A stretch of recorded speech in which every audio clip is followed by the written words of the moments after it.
আমিও তো আপনাদের মতো মানে মধ্যবিত্ত বাজার, আমি নিজেই বাজার করি, চাপে আছি।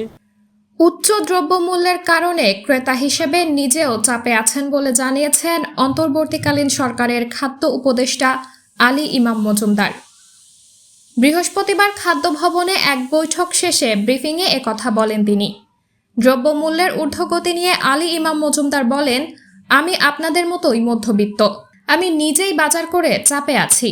শীতকালীন সবজি অকালীন বৃষ্টির জন্য মার খেয়েছে, সেটাও দ্রুতই ওঠা শুরু করবে বলে আশা করছি। যে বদ্ধ জলাশয়গুলো আছে শীতকালে সেখান থেকে মাছ সংগ্রহ বাড়ে, সেক্ষেত্রে ডিম ও মুরগির ওপর চাপটা কমবে, সবকিছুর দাম কিছুটা কমবে বলে আমার মনে হচ্ছে। খাদ্য উপদেষ্টা বলেন, গত এক সপ্তাহে চালের দাম যতটুকু বেড়েছিল তা আপাতত স্থিতিশীল রয়েছে। আমি আশা করছি আমন ধান মার্কেটে আসা শুরু করলে দাম একটু কমতে শুরু করবে। কৃষক যাতে ফেয়ার প্রাইস পায় সেদিকেও সরকারের নজর রাখতে হবে।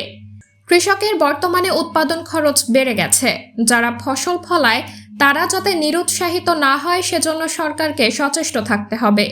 খাদ্য উপদেষ্টা আরও বলেন, আমন ধানের আগের বার যে দাম দেওয়া হয়েছিল তার থেকে কেজি প্রতি ৩ টাকা বাড়ানো হয়েছে, চালেও বাড়ানো হয়েছে। সাবরিনা জলিল, সবার কথা।